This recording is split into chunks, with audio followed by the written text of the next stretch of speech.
How's it going, everyone? Welcome back to Legion's Lounge. I'm your producer, Matt, joined by your host, Taylor. How's it going tonight? Oh, it's great to be back. I know we didn't get a chance to get last week. We played catch up. We got two podcasts out the week before, but last week, or technically this past week, Monday, we launched a new Kickstarter.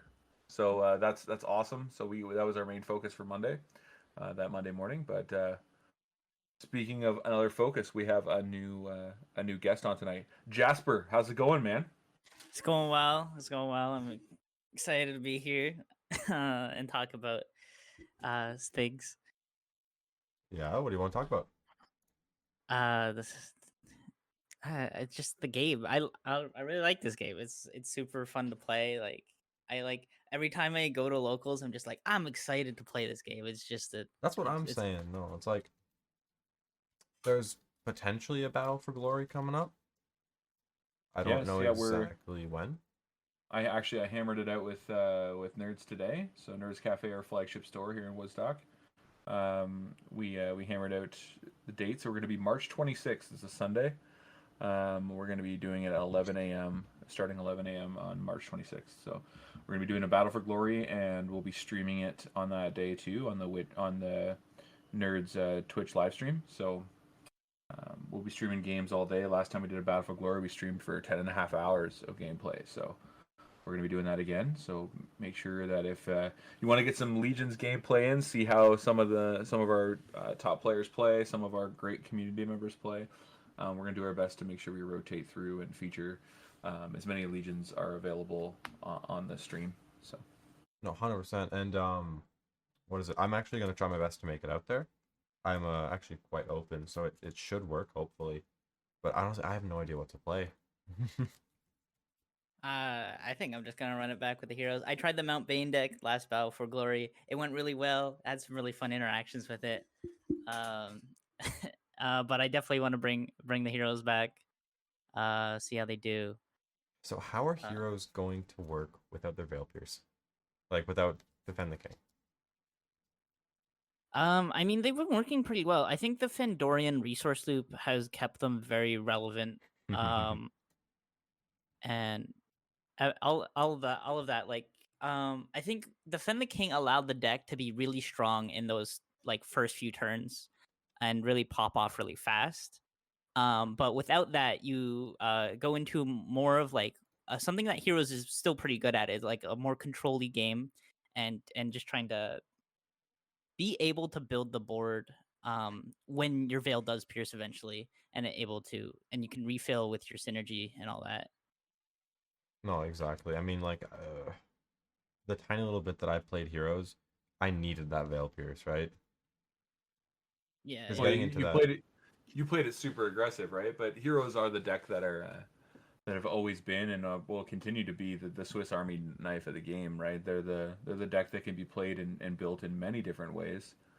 I know, like Hunter mentioned, the Fandorian resource strategy that it has, but there are many ways to play the deck, offensively, defensively, mid range. Losing. I know some members of our community would say that Heroes started to falter when they lost access to their Veil Pierce card, but I think everyone knew that was coming. But I think that Heroes are in a decent spot right now. Ultimately, I think the deck rises and falls with the pilot. No, I fully agree. And what is it? What was the one hero card that I ran in my super aggro deck? I forget the name of it. Enhanced by Hood Magic. Enhanced by Hood Magic. There it is. Yeah, such a fun card. Yeah, that's a really. I probably want, like, the thing is with card games and stuff like that, I play a lot of them, and in each and every one of them, I suck at building decks. So, what I usually do is, I find a list someone else has made and try to be the best pilot I can at that. Like for my current list, it's a list Taylor made, and I run it pretty well. I honestly, there's not really any changes I would make. Although I did make changes because I don't own a Twilight Gardens or a Void Hollow, but I think Big Shield really does fill the spot. Jesus. So, speaking, and since you brought it up, we have to mention, we gotta mention the elephant in the room. So this is Jasper in our community Discord server, or known as just Big Shield in brackets. Um, he is an absolute diehard fan of our ancient relic Shield of Solidarity. It is one of the Bountiful Harvest, Bounty Realm box topper cards that appeared in Bountiful Harvest. It's one of the 12 ancient relics. Most of the people who played ancient relics in any of our tournaments or competitive play typically go with the more aggressive cards like the Brazen Bracers, the Sword of Sacrifice, the Greaves of Gallantry. But Jasper has dove right into the defensive side of the Ancient Relics, primarily Shield of Solidarity, or what we have now commonly called Big Shield. But also, he does splash in cards like Helm of Harmonization as well. So, but tell us, Jasper, you have to tell us, what is the draw of the Big Shield? Well, it all goes back to when I first got introduced to the game by AJ and Pat and Josh at the time. They were just playing, and I was at the store at the time. I was finishing up. I think Commander Night was also the same night, so I was finishing that up. I saw these guys playing this game. I'm like, oh, that's cool. And they're like, oh, you want to sit down and play? They gave me a hero deck. Play against AJ's really weird dwarf deck. um, did really well. It was really fun. I ended up like doing a little bait with a deflect and then an anti magic at some point. um, but at the end of that day, I was like, you know what? I'm done to get more cards in the game. Is it like, oh, why don't you buy a box of Bountiful Harvest? It's only like 30 something dollars. It's not a big investment. You get some cards, and there's a chance you get a cool armament in the top, which is what heroes like. You got Big um, Shield. and I got Big Shield. That was my first box topper was Big Shield, and I was really excited because they were also talking about like, oh, there's this really big shield card that gives a ton of attack, and it's like, yeah, I want that. And ever since then, I'm just like, this shield is like, I love making ways to make it work because it's just such a ludicrous number that you can just put on a warrior. When Valley of Timeless Kings came out, I pogged very hard because I'm like, oh, now I can actually use the attack on the shield. It's very fun card in various matchups, like the undead matchup and demon matchups and other stuff like that, where they're trying to like maybe clear their board or steal your guy. Especially in undead, where they're like they want to crash guys so they can kill their stuff and bring stuff back. But then you put a shield on it, and then like you have to attack this big guy, and he will not kill your guys. So you're just kind of stuck. It becomes very frustrating since it's like, and undead's whole thing, at least grim, right? I'm gonna have to get used to saying like not undead, and I'll have to get used to saying grim or putrid. But the way that grim works is they'll ping your dudes and they'll death loop, like, well, not death loop, but like they'll revive and kill dudes and revive and kill dudes, and they kind of leech off of that pinging damage onto their dudes, and that their dudes get killed. So that's why they have a really tough matchup into blockade and into orcs, because orcs have rampage, and if you're killing your dudes over and over, rampage hurts a lot. Yeah. Also, I was. There you go. no, I was just gonna say. So what? For those people listening that are not familiar with Big Shield because it doesn't get played much, what does Shield of Solidarity do, Jasper? Oh, okay. Show Solidarity. Do I have it with me? Nah, I was lazy about it. But it's bounty realm card from Bountiful Harvest, Ancient Relic, Shield of Solidarity. What it does is equips to a warrior you control. I believe it's Bloodborne 5 consume 5, if I'm correct, or it might be more. Yeah, but Okay. And then it bestows plus 20 attack to the warrior, and they gain blockade. And your opponent must target that warrior for any attacks. And you can only have one face up on the field at the time. so just for even further context, blockade means they can't like attack back. Yeah, they can't attack or deal damage back. So it's just basically a plus 20 becomes a wall. Yeah. And they have to attack that wall. Yeah. So it keeps your other guys protected in combat terms. And it just sets up a dude that's just like, I am here to protect everyone else on the board. and it was really funny when at the last Battle for Glory I was playing my Mount Bane Demon deck, and of course I was running Shield Solidarity in it because I'm me. I run Big Shield in every deck. I have to.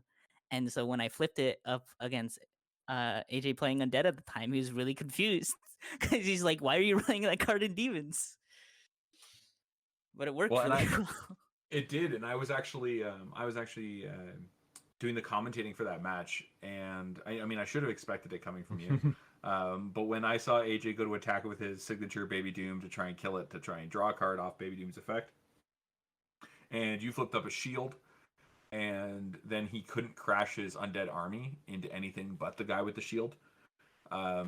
And then it stalled out his turn because now he can't kill his guys and can't do that death recycle that Matt was referring to, because his guys don't die because the guy with the shield doesn't deal damage back. So it just became a wall, and undead have a really hard time breaking walls that big. Oh, 100%. I'm working on a jank putrid build. Like, speaking of undead, it's really weird. Basically, it's a full grim deck with putrid, it's full grim deck with malady, and you run mausoleum and just infinite kill loop your dudes and deal damage to them. It's really weird, but I kind of like it. Well, we'll see if that works, because Malady is not out yet, and I think that's a really good segue there, because Malady is a new warlord coming in Empires on the Rise, which is a set that's currently on our newly revised Kickstarter, which, by the way, I believe got funded in less than 48 hours, which Yes, was pretty sir. amazing. Woo! So we are sitting, almost as of the recording of this, we're almost at 41,000 on the Kickstarter. 40,000 was the funding goal, so we're only about 4,000 short of the first awesome stretch goal, which are the new Magic Void collection coming. So I know people are pretty excited for that. But more importantly, Empires on the Rise is fully funded, which means that upon the conclusion of the Kickstarter, Empires will be shipping out to people. So the set that everyone has been waiting for is very much on the horizon. So speaking of that, Jasper, how do you feel about some of these new Empires on the Rise cards I know you've been scrolling through lately? I've really been scrolling through them because you like to put hidden little secrets on the website, so it forces me to look through all the cards. Uh, but I definitely I the thing is that's good because I start looking through the cards, looking at the details, then I start reading some of the cards. I'm like, oh wait, that card's kind of cool, and I instead of looking for the little secret you put out, I'm just like looking at new cards. Um, and it's just like, I mean, first we got to start talk about all the new hero cards and the new Angelica stuff and all the dice rolling. And I'm gonna be honest, when I was looking at Ravage Lands cards, right, with Angelica's generous gift, I'm like, oh, that's funny. This card rolls dice, and I was like, huh, are there a lot of cards that roll dice? And I started looking at every one, and my first really jank deck was me picking all the cards that roll dice from Ravage Lands and sticking them in a deck. Oh no. I It want was to play really against funny. that. It sounds really fun. But now that's like an actual like competitive strategy now with Angelica and all the rogue cards and everything that supports her. And it's gonna be really fun to to roll a bunch of dice on people and see what happens. As I like to joke at every locals is like every time I go for high roll, I say I've been practicing. We're gonna have to bust out a scale just to see you're not bringing loaded dice. I said this last locals, but I'm willing to buy a new cube of dice every tournament if I have to prove that I'm not loading my dice. So I know that you and Hunter specifically have been working on this Angelica combo in your head, and you guys have been going over some of the cards that are spoiled for this new hero dice rolling mechanic.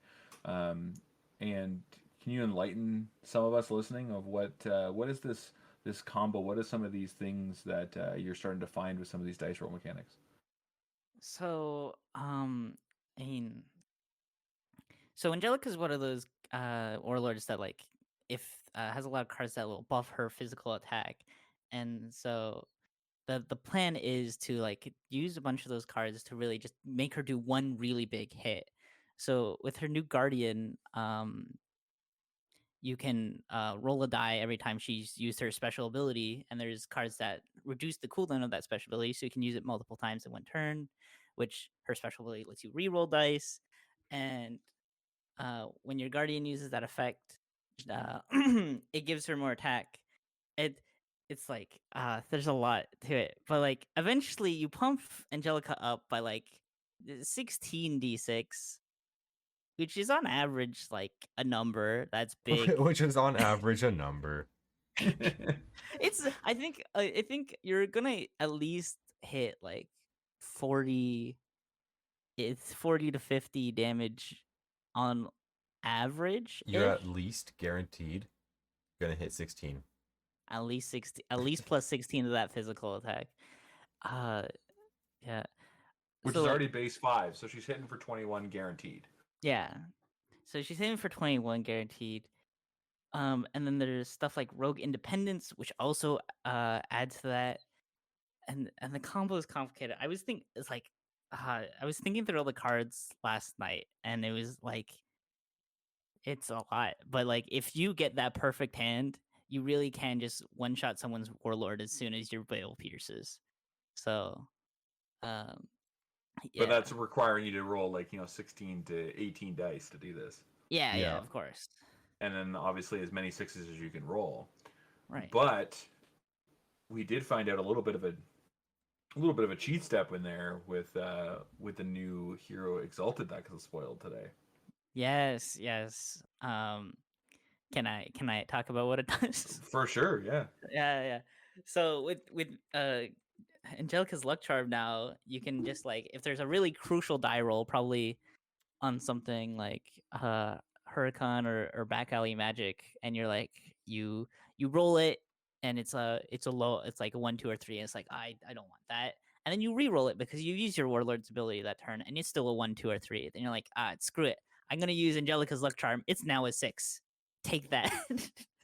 And then you guarantee your activation of Back Alley Magic. Reset your Guardian's ability. Do it again. Roll more dice. Buff Angelica more. Yeah. It's a really But also interesting. with the Luck Charm too, is every time you roll or re-roll a dice, Oh, yes. the Luck Charm does 1 damage to the Warlord. So Yeah. So and so is that for each die, or is it each die that's rolled, Oh my each individual goodness. die rolled. Oh my god! Oh, that's so much damage. So when you use your Guardian for 4 to 5 dice, depending on if you've really maxed out on your Angelica activations, that's 5 damage every time, and you plan to do that 4 times.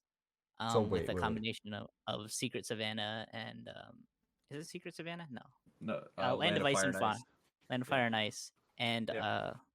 and Huracan. So if you're able to get 2 Huracans and 3 Land of Fire and Ice out, you're able to get 5 Angelica activations in one turn. So wait, hold on. You're telling me that the synergy doesn't it roll 4 dice? Yeah, but he's not using the synergy. No, but I'm He's- saying just for like The synergy does roll 4 dice, yes. Yes, okay. yeah. And how many times can you re-roll? Like in this Um, combo. With the amount of times you're activating Angelica, you basically get to reroll everything. Okay, because you could just She roll can the re-roll synergy. up to 8. She can re-roll up to 8 die. Okay, so that's 36 damage right there. Just up to 8 dice or up to 8 entire like dice effects. 8 dice roll effects. 8 dice roll effects. Okay, so how would that work? That would be 36 damage using Luck Charm and just putting Yeah. everything into re-rolling the synergy. Yeah. And then if you do hit the 20 off the synergy, that's an additional 20 damage on top of that, right? Jeez. Oh, So she's yeah, gonna be so she interesting. has multiple ways. She has like the effect damage, but she also has, like Jasper was talking about, if you end up using the Guardian Ratsby 5 times off of Angelica's stacked effects, all in this combination with a Rogue Independence. Jasper's rolling 16 die, and he's re-rolling those 16 die potentially up to 8 times. So there's a lot of steps and a lot of workarounds, and it requires a perfect hand with probably 10 to 12 plus cards in the combination, and your opponent not having any single response to any of it, which is highly Yeah. unlikely. You get Void Hollowed, and you're like, well. Next turn, I'll get you. Next game. Or if you do a bunch of burn damage and with the luck charm, and you end up hitting them for like 30-40 damage with the luck charm, and then you try and swing for 40 to kill them with Angelica, and then they swift in a guy and take the hit, and then you get sad. But Luck Charm is going to be so good. The amount of good, like, unified exalteds and just big power unified cards, I think Deflect is going to become so much more prominent in the meta. Personally, I yes, don't know. any fortified that negates unified cards like Deflect, things like Anti Magic, Magic Void Hollow, like Jasper mentioned. You're going to start seeing a lot of these cards pop up. Michael's Proclamation, right?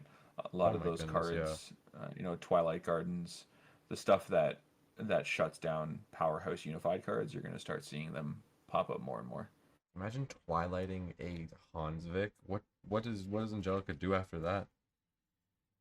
Well, I mean, Hansvik not a really big crucial part of the deck because, like Jasper was saying, Hunvik's good for search and stuff, but it's not necessary if you already have all the stuff you need, right? I guess so. well, and the interesting thing about Angelica, I know that Jasper was looking at is the fact that, she doesn't really have any warriors. Yeah. She really is just going rogue. Yeah. I was really thinking like, oh, we're gonna get a bunch of different rogue warriors because of Gamble with Life. We're gonna be able to like run all these different attack warriors. So when we gamble with life, we can pull one out, and they're all part of Angelica's resistance. But no, it seems like Angelica's definitely like on her own, and it's something you want to do. You're just trying to go all in on her, and so yeah, stuff like that. And that's actually an interesting way to look at it too, is because up to this point in the game, we have 8 active warlords, and there's going to be 8 new ones coming. Angelica will be the first warlord in the game that is just tunneled into the warlord. There's a lot of games where you make Titans big or make a really big wide board with orcs, or a couple combinations of regenerating guys with undead, but there's not a deck in the game that funnels into the warlord. Mm-hmm. Not yet. And then Angelica comes in, and yeah. Yeah. No, but it's gonna be a very exciting. Man, come Empires, I don't know what to build. Like, obviously my heart's at where Putrid is, but there's so many things I want to build. I feel you. Like, Like, Angelica I mean- sounds fun. Understandably so. I mean, the set on paper and the way the box is going to describe it, this set includes a total of 265 cards to collect, supporting all 8 legions. Now, that is baseline 265 is the set number, but that doesn't include the second edition reprints that we're putting in, the second edition Warlords. That doesn't include the fractured foil variants, the sketch foil variants. That doesn't include the countdown card. That doesn't include the season 1 campaign promos that we're reprinting into the set to make sure that everyone has access to them. That doesn't include the 8 new Revolution cards that are going to be changing the game, and that also doesn't include the 3 Kickstarter exclusive that are only coming in the Kickstarter version of these boxes, the Bounty Hunter cards. So when you first look at it, the set is 265 cards, which on paper is our biggest set to date, because Ravage Lands was 260. This is 5 more cards than that. Yeah. But when you count all the variants plus the additional cards we're adding in one box of Empires, you have the potential of actually pulling cards or collecting cards up to 321 cards instead of just 265. Damn. Yeah. And so, question about the fractured foils and the sketch foils. So we Yep. have seen 2 as of now. We have Yes. seen the Ooze Harvester. I forget the exact name of it. You've seen the Duxbox's Deprivation Chamber is the fractured Deprivation foil. Chamber, yeah. And the then the Ulvahad. yeah. Uvlahad, yeah. Is It's the there- hero rogue warrior in sketch form, yeah. Exactly. Is there going to be one for like one sketch or fracture for each legion, perhaps? Well, there is 8 sketch foils in the set, 1 for each legion, and they're all going to be rares. They're all extended art, they're alternate art, they're done in sketch form, black and white, and they'll be black and white foiled. And They are all done by our original OG Legion artist, Michelle Kroskin Bond, the one that did all of our hand-drawn battle deck artwork. We brought her back to do. I know that in Frontiers we had alternate art, digital alternate art reprints of her original cards. This time we're bringing her back to do hand-done sketch alternate arts of digitally produced cards. So we're doing it the opposite way. And we brought her back to do 8 of them, and we actually have her signature is hidden into the artwork as well. We really wanted to bring her back and kind of be a homage to the beginning of Legions, and giving it a really unique sketch, black and white grayscale foil that we've never used before. So I think that's going to be really cool. They're all gonna, like I said, they're all gonna be rare, and they're gonna appear one for each Legion, and they're all gonna be on a warrior. So there'll always be a rare warrior that they're gonna appear on. I So each Legion, gotta get my playset of Uva heads. That's gonna be yeah. something for sure. So each Legion is getting one. As for the fractured foils, there's only 4 of them in this set, and they're not a special like change of foiling. They are still a rainbow foil, but the reason we're calling them fractured foils is because the artwork, not the foiling, but the artwork is fractured. Mm-hmm. So the actual artwork is broken like pieces of glass, and that is what's spot foiled on the card. So behind the fractured glass artwork, as you can see in that one card, is Decimea, our big bad, the one that's on the back of the cards. She's peering through the fracture. In our storyline, this is the first set where Dux Fox is actually being spoken through as this voice through the ooze. He believes it's the genius in his head telling him, and he's guiding him to build this great machine that's going to help them be victorious, when it's actually Decimea that is speaking from the other side of the fractured world, that's trying to come back into this world to enact her revenge, and she's using Dux Fox as a conduit to do that. So she's speaking through the ooze to get him to create the veil that will open up to her fractured world. So this is the first time you're getting a chance to see her starting to peer through kind of like a broken looking glass, and that's how we're showing the fracture. And as the sets go on, we'll be producing more fractured foils, and every set that gets closer to Decimea's return in the story, the fractures are going to be bigger and bigger because she's breaking through. I see. Is that also related to maybe the countdown as well? Exactly. So the countdown card, that's why Dux Fox is the first countdown card, because he is the origin point of Decimea returning. So you see that hourglass on his card, and you see a little bit of sand in it. Every set that goes on, there'll be a countdown card, and the sand pile will get bigger and bigger until the hourglass runs out, and then that's when Decimea shows up. That's a really cool hint to the coming of Decimea right there. Yeah. That's really nice. And it really plays into the whole Elysian thing too, because when we had Ophidian spoiled for our Frontier set that came out in July, Ophidian's talks about how she is coming into this world as the Elysian, as basically the bounty god character, and she's warning of a coming of a great evil, which is Decimea, and she's calling on her brothers and sisters, her fellow Elysians, to join her in the fight to stopping Decimea from entering back into this world. So that is her conversation to her Elysian brothers and sisters, and as we saw in the Kickstarter on the Elysian Collector tier, we have Alistair coming, who is the undead Elysian. I know I shocked a lot of people with that. I know everyone was kind of I was expecting another Ophidian piece. Yeah, there's a lot of people that were expecting another Ophidian piece potentially. Some people were expecting the Orc Elysian, hence the Orc theme of the set. I know other people were expecting maybe the Angel one because they saw like this big uprising that's taking place in the Angel world. And I know a lot of people were kind of reserving our future set, Masquerade of the Macabre. Everyone was thinking that's got to be undead. Right. Yeah. But no, I threw everybody for a curveball, and I gave everyone Alistair, the undead Elysian in this set. And his flavor text even says, is brave of you to journey to Everworld there, sister, as he's speaking to Ophidian, who's now come to visit him. And he says, you must understand your endeavor in this world, that just like death, she can't be stopped.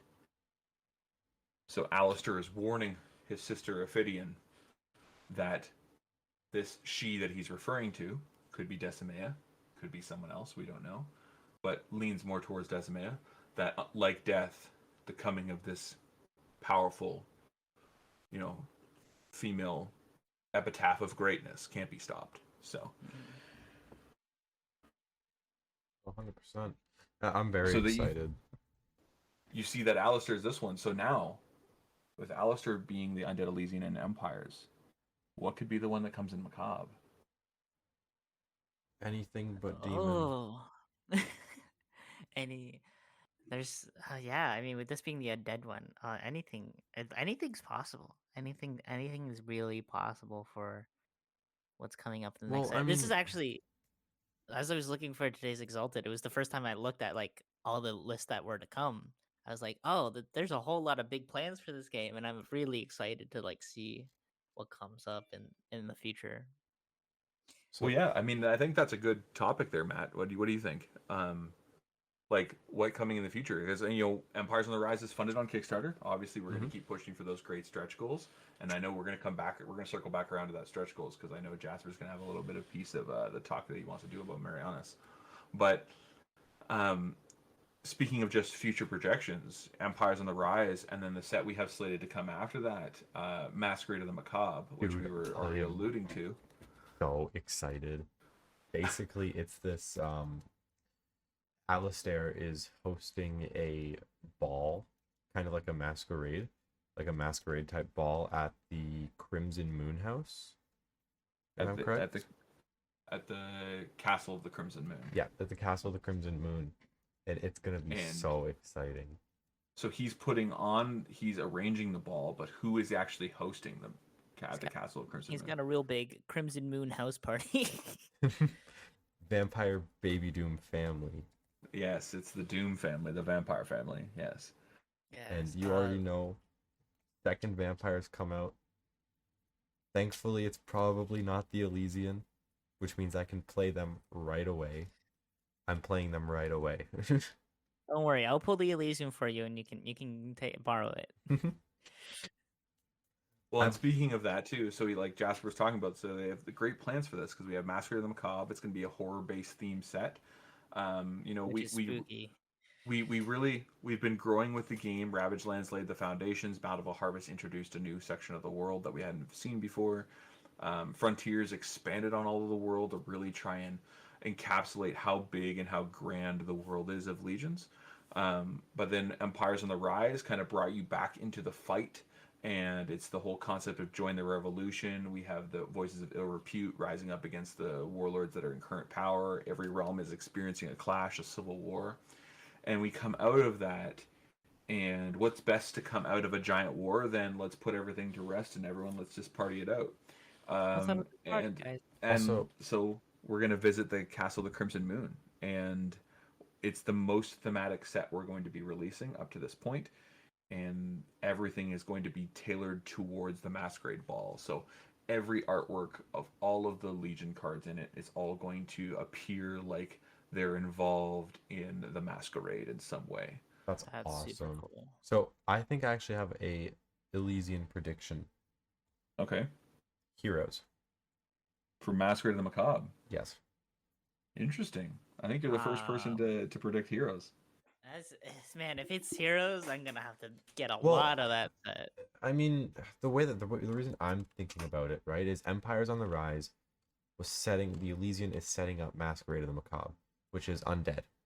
Opus of the Magi are heroes. It's true. So you think Masquerade is setting up for the Opus of the Magi? I do. I think the Elysian at least. Okay, so then going into that speaking of that and moving forward, Opus of the Magi Illumination is the set that we have set to come after Masquerade of the Macabre, and it has a very hero-themed vibe. It's the Opus of the Magi. The Magi are basically the mages and the elder mages of the old world. They're the last users of magic in the mortal realm, and they hold some of the secrets and history of the old world. Mm-hmm. So, and that's why it's called Illumination. We're opening your eyes. We're illuminating your mind to this new experience, to this new world of magic. that hasn't been experienced yet. And we are actually, Jasper's in this conversation here, being a big hero fan. I can drop a little spoiler bomb for everybody that as we enter into Opus of the Magi Illumination, after the darkness that is Macabre, we come into a very light set, and we're actually entering into a new kingdom in the hero world. We already have Aloria existing, and we have Alvar that was introduced. Or sorry, we have Alvar that was introduced in Empires on the Rise, the Elf Kingdom.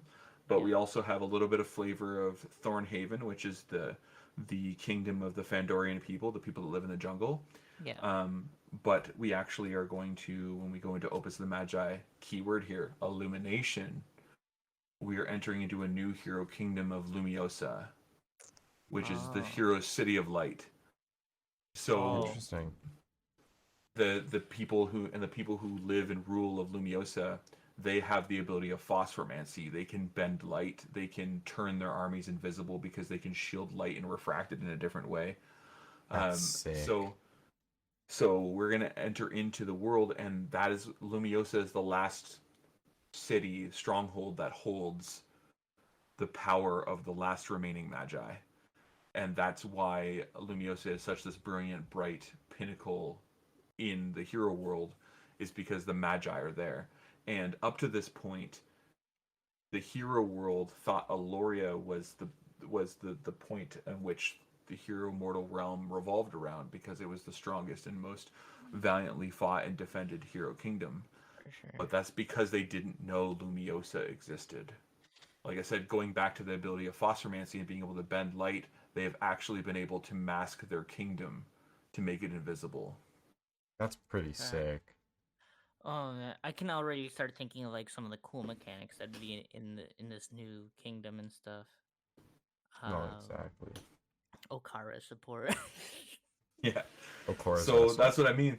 So we really jump into so we come out of Empires on the Rise in this Civil War. We go into Masquerade of the Macabre in this dark horror like setting, where we're going to be introducing more of the magic masks, and the magic mask maker is going to be introduced into that, and you're going to have like this really horror theme. We have some really awesome grindhouse style artwork coming for that set. Yeah, I'm really scared of that, because We're introducing like the horror art cards. We're also introducing new card mechanic into Legions called the Facade cards. Those cards are going to be huge and game changing for Masquerade of the Macabre. Also, another little spoiler bomb here. Masquerade of the Macabre is going to be introducing 2 brand new warlords to the game. damn. So we have 8 new ones coming in Empires and 2 new ones coming in Masquerade. So, question though, did you say that there's a new mask maker? Yeah, so the Magic Mask Merchant is the one that appears in Bountiful Harvest Season 1. And the Magic Mask Merchant is the one who sells the masks. He's the merchant. Oh. And he sells them out of his wagon and stuff. But in Masquerade of the Macabre, in the Castle of the Crimson Moon, is actually where they have imprisoned the mask maker in the cellar of the Kingdom of the Crimson Moon. So he's been locked up down there, and all he does is, because he only is locked in his room, he just makes masks. That's kind of awesome though. And those are the masks that are handed out to the guests to arrive. But the guests that arrive have no idea that these masks are magical, and they actually like bind to the wearer's soul. Oh, that's so. I just hope, because you're talking all about this horror set and everything, and already know how I feel about the current undead cards and how much they creep me out. And I'm just worried. I'm worried I won't. I'll have to like play this game with my eyes closed once Macabre comes out. No, but like I'm excited for the new masks. Like I hope there might be potentially Legion specific masks. Yeah, they will be, because they'll be handed perfect. out to each Legion. So there's going to be a lot of Legion specific masks. And I mean, what I mean by a lot, there's going to be a good chunk of the set is going to be mask oriented. Perfect. And then like some of them are gonna be pretty creepy. Like the one that in the wagon, the one that he's holding with like the 6 eyes. It's gonna be pretty sick. The Frankenstein looking one's gonna be really interesting. Like I don't know what to call that. The stitched together face. It's gonna be super interesting. Well, and everyone's invited. There's certain members of each realm is invited specifically to the masquerade. Like I said, that's been put on by Alistair at the Castle of the Crimson Moon, but it's put on by Alistair for one reason only, and that is to get his sister to attend. Oh, okay. One of the other Elysians. Oh wow. So there's a female Elysian coming in Masquerade of the Macabre, and it's Alistair's sister, and he's trying to get her to attend. So Interesting. Yeah, no, all this I love the idea of like a fully themed set. I'm really interested to see how every legion is represented in this Crimson Moon house. Gothic horror. I am excited for it. It's gonna be so like it's gonna be kind of eerie, kind of creepy. Just don't make the hero cards too spooky, so I could still play my deck. Is that set gonna have like still like a focus on like a specific legion, or is it going to be more tailored towards every legion, like very open ended? well, it's going to be open ended for sure because it's going to be another big set like Empires is. I think right now we're tentatively shooting for Masquerade when it's completed to be a 270 to 280 card set. So it's still going to be quite large in terms of being able to be focused broadly across all legions. But unlike Empires, it will actually have set bounty realm cards that will be appearing in the set as well. Obviously, because the Magic Mask Maker and some of his masks and some of his influences going to be in the set. But one thing I can say is that there's two legions specifically, like I mentioned, two new warlords are coming in that set. So the legions that those two warlords belong to will be heavily focused around that warlord, obviously, to support that warlord. Can I take an assumption as to one of them? Sure. Vampires. I can tell you that vampires will not have a warlord in Masquerade of the Macabre. No. The vampire family is hosting the event, but like we did with some of the lore drops we did earlier on this past month and the month before, Alistair is referring to he is calling on a favor for the vampire family, the Doom family, to be hosting the event at their Crimson Castle, but they're going to have to join an alliance that they're not really going to be willing to or wanting to join. Right. You've heartbroken me. No. So the actual no fancy vampire warlord for you. So no vampire warlord, but what is historically the rival to the vampire? Werewolves? Exactly. So werewolf warlord. So there you go. There's a big spoiler for everybody listening. There will be a werewolf warlord appearing. A wolf lord. Appearing in Masquerade of the Macabre. So Undead will be receiving a new warlord in that set. Sick. Oh, that's nice. Okay. Super exciting. So anyone out there that is a werewolf fan, that'll be coming in Masquerade. We got a lot of themes coming, for sure. Ooh. I got so one. Like I said, sorry. Go for it. You got one question. Go for it. When do we ever get the mask that is on the merchant's head, like the one that he is wearing? Yes, that will eventually become a mask. I want it. It looks so cool. We have a couple tentative ideas for that mask specifically. I know in studio, I have a page back when we were drafting up Bountiful Harvest Season 2. We were drafting up when we were going to drop some of the masks and how they were going to cycle into the game. We decided to put most of them into Masquerade. I believe currently in our design pool we are sitting on almost 100 masks. Not saying that they're all going to be appearing anytime soon, but in our design pool we have about 100 masks sitting ready, and we're just deciding which ones are going to enter into which sets. I can't wait to see the deck list that is oops all masks. You want a warrior? Now remember, no.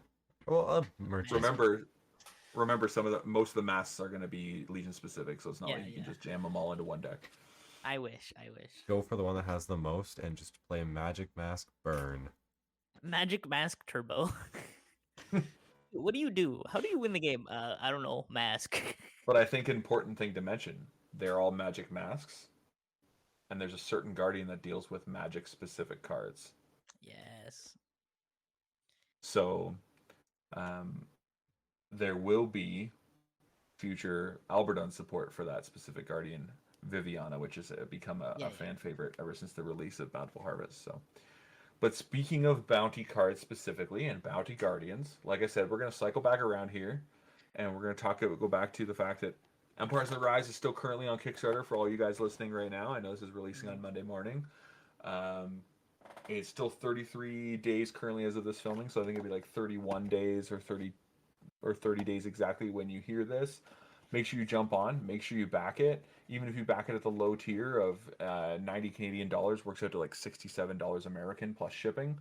It gets you 1 box of Empires in the Rise plus 6 booster packs of Empires in the Rise just at that small tier.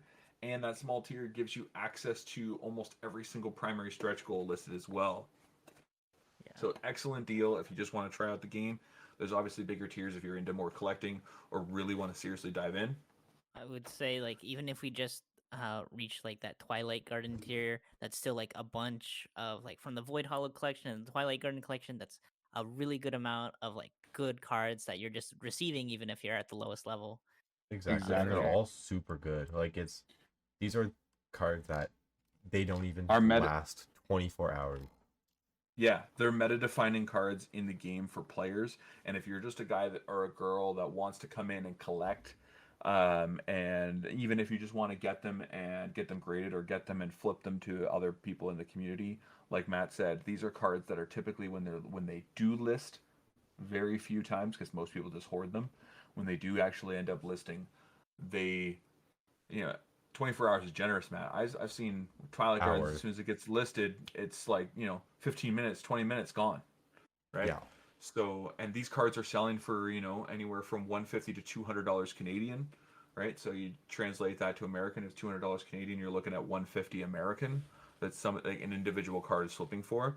So, I mean, if you're someone who's just interested in getting in, trying the game, and jumping in to get some of those collectible pieces that you just get for free in the stretch goals, since we're almost there now in terms of reaching those stretch goals, like Jasper said, it's great value to get in because they're beautiful. You can get them graded, or you can turn around and sell them on eBay. TCG Player, you can flip them because they're very few and they're Kickstarter exclusive extended arts. So this is going to be the only way that you're going to be able to access them for the immediate future. Yeah, we should really hit them because it might be the only way I ever get my own copies. Yeah, I got blessed and I pulled a Void Hollow, went for the most broken box, and it had a Void Hollow, and it was on the first pack. It was beautiful. Still looking for the Twilight though, so. Yeah. So yeah, we got to get to that Twilight Gardens collection so Matt can get his Twilight and Jasper can get both. Exactly. But if we hit that Corsair Despair collection, that's where it gets. There we go. Yeah, we circled back around, and that's what I'm good at segues. There you go. That's what I wanted to get to. So Jasper, what is this Corsair Despair collection, and why are you so pumped for it? Okay, so the Corsair Despair collection is going to introduce a little bit early into the game than planned Marianas, right? Because I know her deck is planned to release after Empires. Yes. But it introduces all the key cards so that you can are able to play Marianas as soon as Empires releases, right? Yep. And she's a really fun bounty warlord, she's going to be the first playable one since Ophidian isn't currently playable. And she does a lot of fun stuff from what you've been telling me. And you know what? We can talk about it because, her code has been cracked. People know what she does. It's put in our Discord. So if you want to talk about Marianas, go for it, Jasper. Yeah. Okay. So she's an 80 DCM warlord, which is is like the higher end, which makes her very good. She can really keep herself healthy for a long time there. So for people who are not familiar with the game, what is DCM in the? DCM is like it stands for damage counter max. So it's the amount of damage you can take before you lose the game. And so 80 is a good number? 80 is very good. 80 is a good number. The lowest we've seen so far is 70 or 65. Mortis 65. and Sharn have 65, if I'm correct. Right, I think a few have it in Empires, but I don't remember them off the top of my head. I think Gaia is one of them. Gaia and Marisod. There it is. Yeah, the lowest we've seen is 65, and the highest we've seen is 80. So she's on that top end of DCM, which really is really good because What was the not Ophidian's DCM? Ophidian is 85, but yeah Ophidian's not she's playable right now. I yeah see. yeah. Yeah. It's good because not is only DCM used for taking hits and basically your life for the game. For any cards that use Bloodborne effects, Bloodborne is you raise your DCM by that the listed amount, and so having a higher DCM means you can play more of those cards, and your DCM is a very good resource to have high. Um, and so let's get into more details of Mariana. Yeah. She's locked into specific Veil, Synergy, and Guardian. So when you set this deck up, it's gonna be always gonna be the same cards on your left side. Um, and she has a very interesting kit. First off, she has her special ability, which is a passive. Each time she destroys a warrior by battle, she'll get an infamy counter on her, and that'll come into play right now into her magical attack in where she targets a ghost pirate token on the field and it bestows plus X to it, where X is equal to the amount of infinity tokens on Marianas. So if you're getting those ghost pirate tokens out, which we'll talk about soon when we get to Mollywalk, you can start making them pretty large. And she also with the physical her physical is a deal 5, which is I think the top end of physical attacks we've seen, right? Uh, Prometheus hit deals- for 6. Prometheus and Ethelheim both hit for 6. Yes. Okay. But she has a pretty solid physical attack, so that means she can really start triggering her special ability to kill warriors and getting those infamy counters.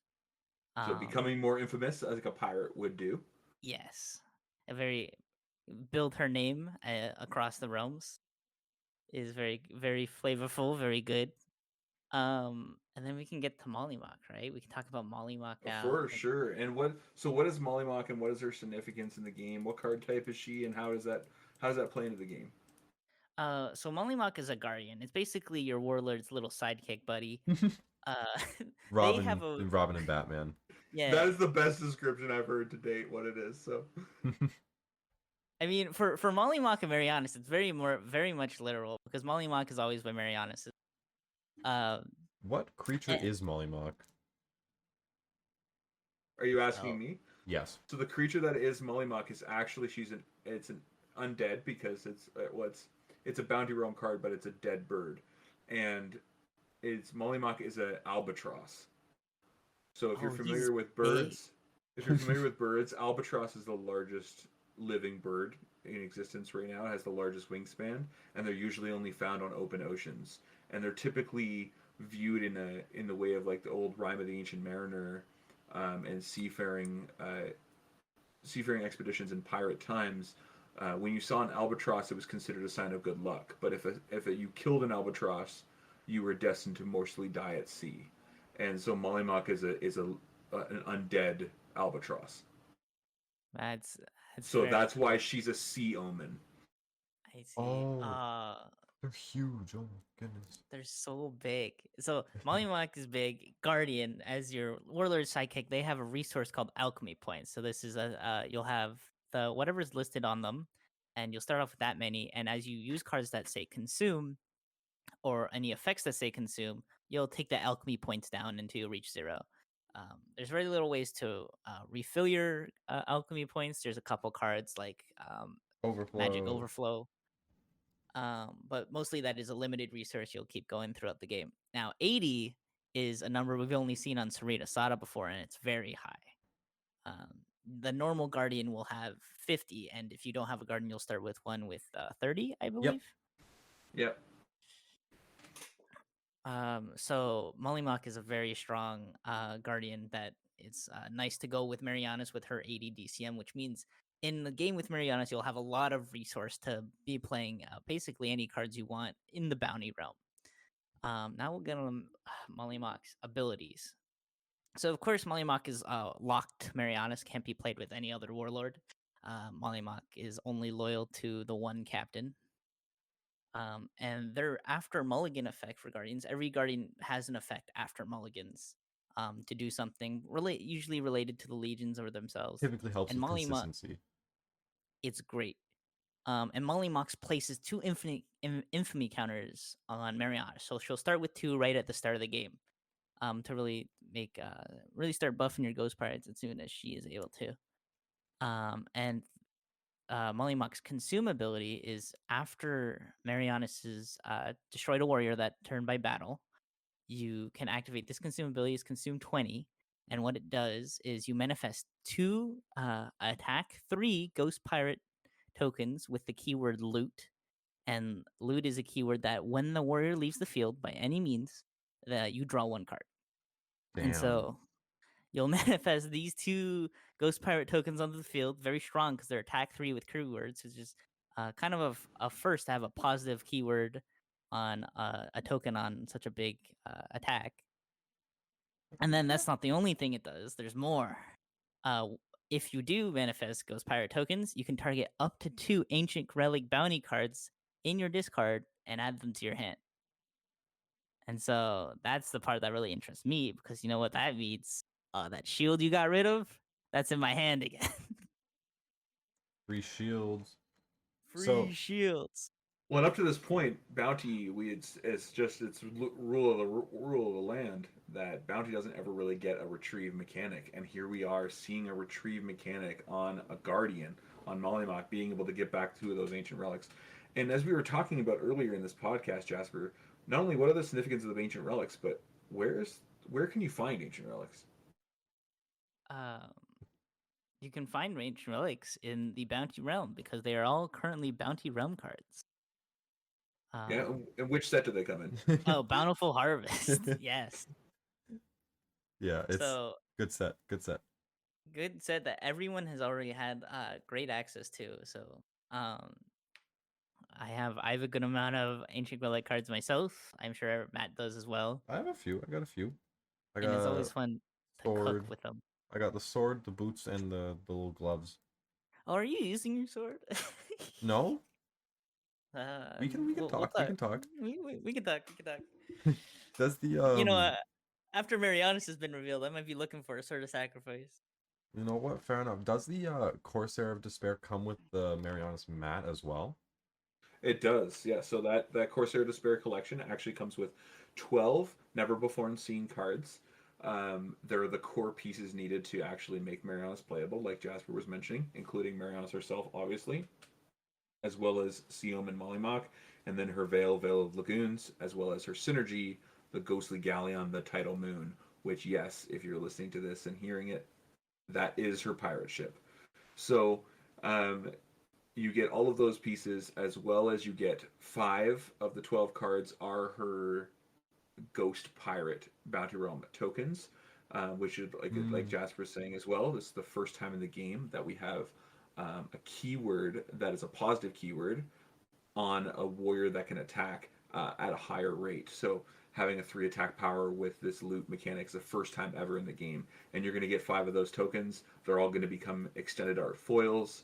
So it's the first time tokens will be foiled in the game as well. They're all going to be coming with Marianas' collection. And then that leaves 3 remaining cards that we don't know yet. And those 3 cards we have listed on our Kickstarter as Marianas' power cards. So you're going to be able to see one of her big pieces that we pulled that was going to be in her deck originally is going to be coming to you guys earlier than expected. So that's going to help her synergize really well with not only the ancient relic aspect of her deck, but very much with the infamy counters that Marianas generates. So that's an important fact there. And then, like Matt mentioned, we're also the Marianas, the Corsair of Despair playmat will also be available in that tier and that are in that stretch goal for everyone.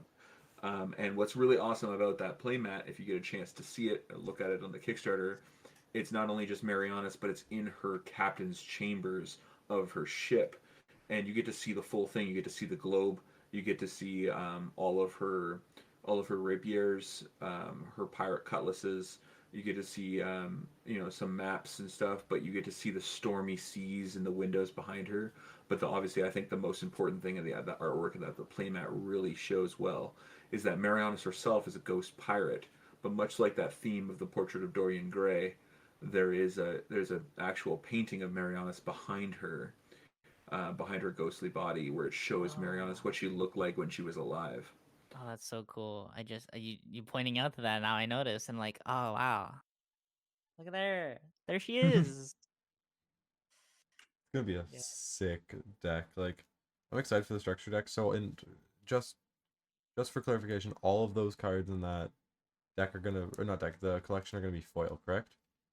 Yes, all the ones in the collection will be foil. When they appear in the structure deck, they will not be foil. So this will be the only way to get them in extended art foil. Yeah. Damn. We can get That them shiny, we can get them early. We can really Yeah, mess around with their deck. shiny, and better borders. exactly. And when we get to 55,000 Canadian on the Kickstarter, those are just given out to free to everyone who backed, even at the basic tier. And I think something that's really nice is everyone that backed would then get a playmat. Which, Exactly. for people getting into the game, the playmats are so helpful because there's a lot of zones in this game. Playmats really help you keep them organized. Yeah. Oh man. Yeah. Like, keeping track of the warrior zones and everything, like keeping track of all the zones. Because zones are important. They can get clogged up if you end up playing too many act cards and stuff, and you want to keep track of things. And we don't have any column effects yet, but there might be one day where that matters. You want to keep track of those columns. And speaking of columns and zone effects, I can talk about it right now. That another little spoiler bomb in this podcast. We got a couple of them already. Marianas will be the first deck and her cards that will care about specific zones and specific columns. Oh, interesting. I'm excited to play Marianas. It's gonna be fun. Yeah, Like, I'm glad that everyone's gonna be able to have access to her deck. no, 100%. Because it's nice to have that as like easy access. Even like, I guess especially as like an of early gateway. course, we're gonna do our best to hit the stretch goal. But even when the deck comes out later, it'll be super easy access to people to just be like, I'm gonna pick this up. Now I have a Marianas deck, and she's strong. Her and Mollymock are a crazy duo, with Mollymock making a Ghost Pirate tokens, and then Marianas buffing them up for some big hits. Plus, those ancient relics can be very strong cards to make that big hit even bigger. It's gonna be great. I'd be interested to see like a like, I don't know, like a Sail the Nine Realms like sealed event. Yeah, and that's something that we really want to try and do when we get to the Marianas becoming an actual release deck. We want to actually run almost like a pre-release kind of event where everyone that signs up just enters in with a price. You pay your LGS, whatever the cost of the deck is. Everyone just gets a Marianas deck, and then we do a whole sealed event where it's everyone playing Marianas against each other and see who comes out as like the captain of the Nine Realms. Or what you could also do is put like a Bountiful Harvest box in there potentially to then get like a chance at one For sure, relic. for sure, yeah. Just Oh, that'd But be really cool. Everyone gets a Marianas deck and one Bountiful Harvest box. mm-hmm. yeah, and then jumps in and plays that way. But Yeah. that's also, Matt, you're insinuating that her deck won't come with relics in it. That is very fair. Sword of Sacrifice. No, you're thinking that it would be just reprint relics. I'm talking about new ones. Yeah, we're gonna get some real new relics. They're gonna be Yeah, great. I think there's gonna be some good relics in the. It's still in Bountiful that we should keep an eye on. Besides, Oh, yeah. loot the reliquary. Very important. Oh, Loot the Reliquary is gonna be so good in Marianas. I'm so excited because like I always look at Loot the Reliquary. I'm like, man, if I wish I could play this in Heroes. It's just a little too high Bloodborne cost for me though. I don't feel good to playing it. And But then with Marianas has 80 life. Marianas is ADDCM, so it don't feel bad to just be like, I play this and I'm gonna get those ancient relic cards that I don't care if they go to the bin because Mollymock will get them back to my hand. Exactly. I'm just thinking like you can with the Reliquary, Eyes of Ophidian, Mollymock it back, do it again. Ew. Oh, Eyes of Ophidian is gonna be disgusting. That's true. Eyes of Ophidian is their ancient relic that also searches for any bounty realm card in either player's deck. So what's really good, speaking of this now, so talking about the bounty realm deck, Marianas being playable, Eyes of Ophidian that can search for any bounty realm card in either player's deck. key thing to keep in mind. Frontiers saw a very important Exalted be printed, and Exalted by the name of Ophidian's Destiny Dust. We don't talk about it. Now, Ophidian's Destiny Dust, at the cost of 30 life, it removes all Bounty Realm Unified and Fortified cards from both players' deck and eradicates them. So, for those that have not played the game yet, eradicate is similar to an exile or remove from play. So, playing it against Marianas is absolutely devastating because her entire deck is bounty cards, which are the colorless neutral gray cards in the game that can typically be splashed in any legion, but in Marianas you can only play those cards. And when your opponent resolves a Ophidian's Destiny Dust paying 30 life and then removes 80% of your deck from the game, that really will hurt Marianas, obviously. So that's where I think the searching of ancient relics with cards like Jasper mentioned, Loot the Reliquary, to search for your Eyes of Ophidian, to then play Eyes of Ophidian to search your opponent's deck for Ophidian's Destiny Dust and take it from them so they can't use it against you. Exactly. I think that's going to be the biggest thing is Eyes of Ophidian in a Marianas deck will most likely always be used to steal as a pirate would do from the opponent. Well, Because that's a lot actually of people so are running thematic. That's really crazy. strong bounty cards right now. Yeah. So there's so much. You see what I mean? I spent a lot of time building this game for the past 10 years. I've built so much thematicness and flavor into the game. Yeah. I think locals last night, when people were activating Eyes of Ophidian, they weren't searching my deck just because they knew I didn't have Twilight Guarded. My only bounty card they would take is Big Shield. Oh, but that's just ooh, that's just a hit to the like personal there. It's personal. They don't even need the big shield. Yeah, I mean, it's the thing. If they don't know, I think it's a good tech, right? You don't run any bounty cards except for the Big Shield, and then they have to go get it. if they try to Ophidian you. Or you just run like one and have it be it basically uses have like not useless, but useless in their deck. Like, I don't know, like Magic Wishing Well. And then they intentionally steal it and they're just like, cool, I just get to draw a free card now. That'd be awkward. I think what's really good, and I think Jasper touched on this too, is that with Marianas coming, that's at stretch goal 55K, and the two tiers that come before that, the Magic Void Collection and the Twilight Garden Collection, is going to be allowing people who didn't have prior access to Magic Void Hollow or Twilight Gardens from our early print of Ravaged Lands that is no longer available in print. I mean, you can pick up boxes here and there that people have, or a few stores that still have some remaining in stock. But those cards are extremely sought after in our community.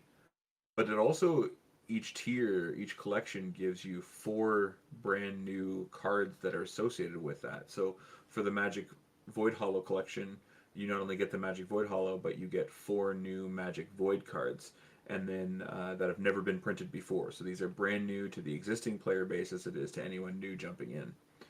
But also, in the Twilight collection, it's the same thing. You get the Twilight Garden alternate art reprint, but then you get 4 brand new Twilight flowers. Now, I know you guys have seen the flowers already and what they do.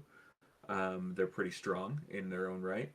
But all of these cards, both collections, all 10 cards, are all Bounty Realm cards. So that therefore means you can play all of those theoretically in Marianas as well. Yeah. Ooh, the Twilight Flowers are gonna be so fun. I'm excited. You get me all excited about deck building and everything like that. I'm like, man, I'm cooking.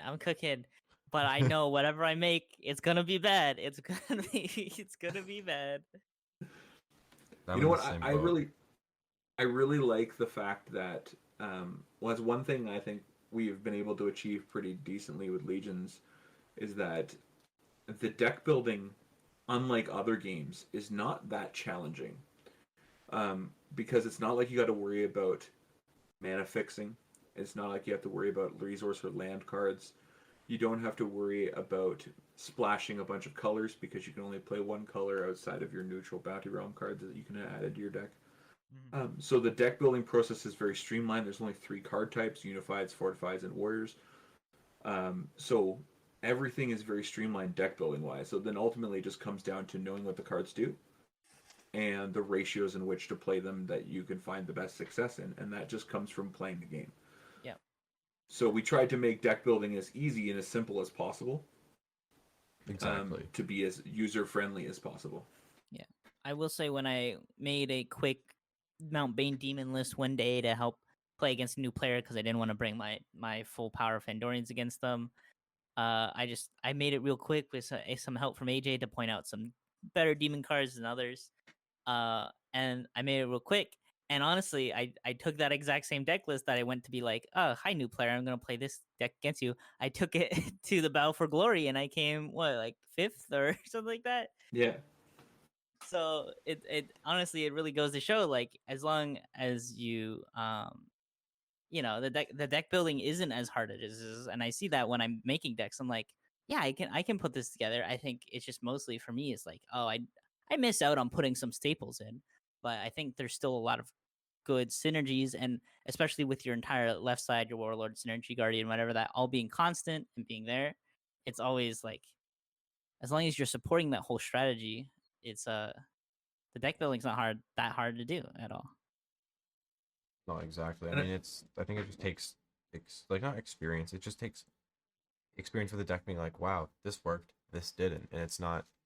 And the game's in a state where it's like you can actually experiment with things, and it's not just, wow, I got turn 1 comboed and I can't do anything.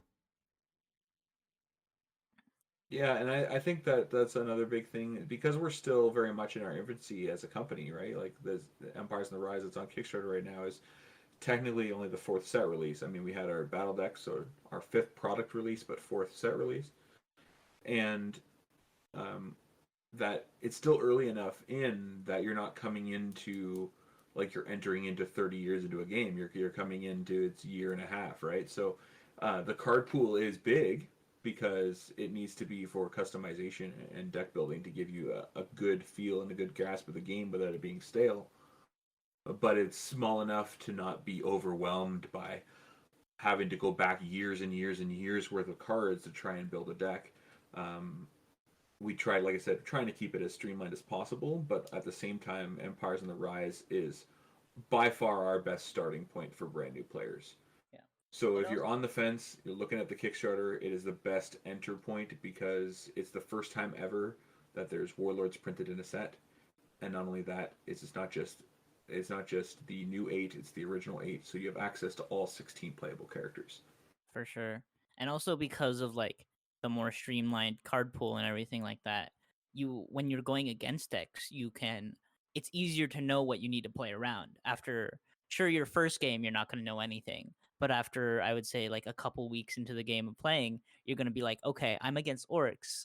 I know they have pits or something else, or Bloodstaff, and so I know, like, okay, this is what I need to play around. That's how their playstyle is. This is like, these are the key cards they play. I know what to maybe deflect or dismantle and stuff like that. Exactly. You know what your best counter strategies are against these decks. Now Empires is going to take that philosophy and shake it up quite a bit because we're introducing 8 new warlords with 8 new legions, or 8 still the same legions but new ways of playing those legions. Yeah. And I think that really emphasizes that this is the best set to start with. Obviously, For sure. for our existing players, this is great because it builds off of that foundation that you guys have been playing with for the better part of a year. Um, but for a brand new player coming into the game, Empires is a great starting point because not only does it give you everything you need to play the game out of one booster box, which I know a lot of games don't really have that opportunity. Usually it requires a supplemental set or a starter product. Empires, you can build a deck right out of the box. But you're on an equal playing field with our already veteran players. Yes, they know how the game works and the play lines in which the main mechanics of the game works. So yeah, that's something you're going to have to learn as time goes on as a new player. But in terms of card pool, you're coming in and you're experiencing brand new and playing brand new characters and new warlords and new cards. that even our veteran players are playing for the first time as well. So it makes it as a very even keel outside of learning the basic game mechanics. This is the best set to start with. Yeah. I mean, No, you I could even fully hear agree. from our theory crafting earlier. We're still not fully set on like exactly what cards are we running in each deck. Like me trying to explain the Angelica combo was so messy just because I'm still not fully sure exactly what I want to put in because there's so many tools. Well, right, like looking at the card names and seeing what they do can only get you so far. You have to like have the physical deck in hand and experiment with like I think most important thing is doing test hands because you can't do test hands online, right? Like or like well in theory crafting. So Exactly. You need to do those like in-person goldfishing hands to go through and draw a hand of 6 and see what your play lines are and such. Yeah. exactly. And then like also knowing like, okay, if my opponent interrupts me here, what am I doing to recover? What am I doing to extend? Uh, No, so what a great game. I just sometimes I just sit down and I'm like, man, I love Legions, you know? I fully agree, man. I mean, like, that's why we started the podcast.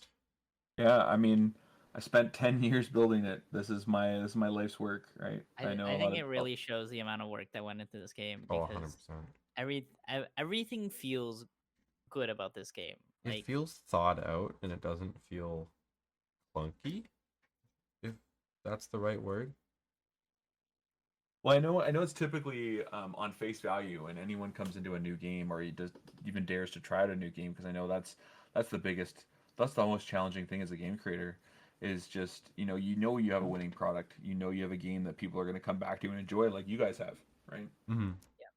But getting people to try it is the most challenging part, for because sure. you always get those two sayings, and I've heard it time and time again: I don't have the time, or I don't have the money to invest in a new game. That's fair. Right? And that's 100% fair. But all I'm asking for is 5 minutes of your time in between a game of Magic or in between a game of Yu-Gi-Oh. Let me just walk you through the game. And the best part is you don't even have to spend money on it, because I'm going to give you a demo deck for free. Yeah.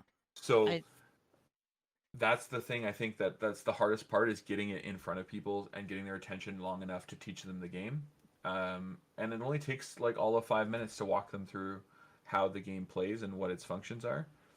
And I think that is my biggest call to arms for the community. I don't ask a lot from our community. Our community is really great. It's self-sustaining. They're super helpful. They don't ask a lot from the community, but if that's one thing that I can ask, is I need you guys, the Legion's fans out there, to keep pushing, to take the time to get your group of friends that are playing Magic one night, be like, hey guys, you know what? Let's order pizza. Let's take a break. I'm going to show you some Legions, yeah. even for 5-10 minutes, just to go Yeah. through, because we know we have a game that'll captivate people, and the entry point is so cheap. Like Exactly. for me, it was just that one game. That all it took for me was one game, and I was like, that you'll experience the back and forth of the game, how all the mechanics work, how it all feels, and you'll be like, yeah, this game's good.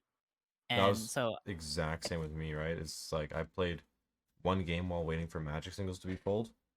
I haven't even played with those Magic singles. And that was a year ago. yeah, he's like, if you can get someone to play one game of Legions with you, I was like, put them again, give them a starter deck. You go on your deck, go a little easy on them so they can fully experience everything, and they'll they'll get hooked. They'll get hooked because this game is so well designed that like just playing one game, you'll be like, yeah, this is a game I want to play more.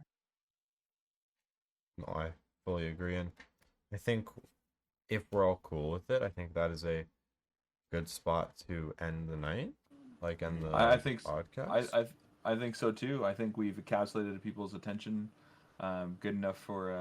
I mean, we record in the evenings, but good enough for a Monday morning drive to work or a drive home from work on a Monday afternoon. Or but either way, however you're listening to this, I know Matt's gonna rhyme off all of the platforms that we're available on for any future or past podcasts. But I know that Wherever you're listening to this, however you're listening to it, we appreciate your time more than you know, and we are always down to talk games, down to talk how Legions is made. And if you want to slot on this podcast, all you gotta do is jump in our Legions Discord server. It's open. It's free to join.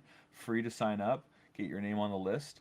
And we get people asking to be on the podcast all the time. We asked Jasper to come on this time around, and I'm glad we did because he's brought an excellent level of enlightenment to the game. I honestly thought I wouldn't. I was worried. Like, I don't know much. No. You know what? You have been awesome to have on, Jasper, and we're definitely going to have to bring you back for sure. Maybe after Empire's release, so we can really get that combo nailed down that you come up with. Oh yeah, bring me back on after I've done a couple of games of dice rolling. I'll be a completely different man. Yeah. So Matt, speaking of that, where can they find us? Where can they find past, future episodes, anything? Where is that? So you can find this, both past and future episodes, on Spotify, Apple Podcasts, Google Podcasts, Overcast, Amazon Music, iHeartRadio, Castbox, Pocket Cast, Radio Public, and Stitcher. Basically, anywhere where there is an audio distributing platform, we are there. And that is awesome.